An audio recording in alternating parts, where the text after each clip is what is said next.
So what do you make of this move by Israel to give this 24-hour window for civilians to leave this area of Gaza? And what's going to happen after the 24-hour window closes?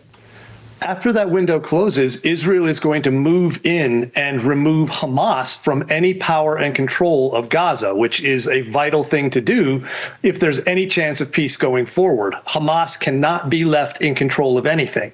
Jim, you are a tactician. How do you view this war playing out from this point forward once Israel begins its ground invasion?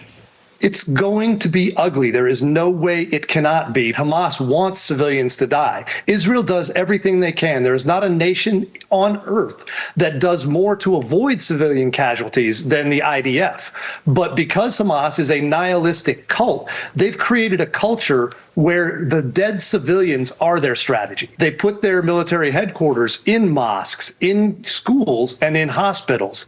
So Israel will do everything they can to let them go. And honestly, Egypt should open up a corridor, which they've refused to do so far, and let those civilians get all the way out of the line of fire and create refugee camps there. The U.S. should pressure them to do that. But the IDF is not going to stop because of that. It's not a war crime for Israel to go in and kill the Hamas fighters, even though the Hamas fighters have used those civilians as shields.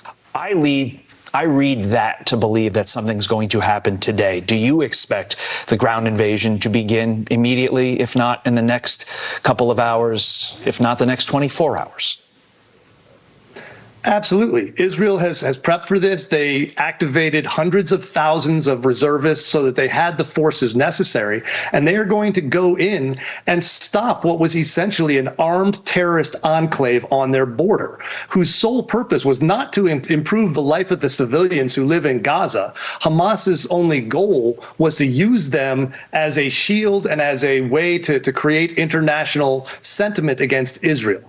So the Israelis are going to stop that. And the massacre that occurred on October 7th was a perfect example of why the people who said Israel should just find a way to coexist with Hamas were completely wrong. Hamas cannot exist anymore for there to be any chance of peace in the region.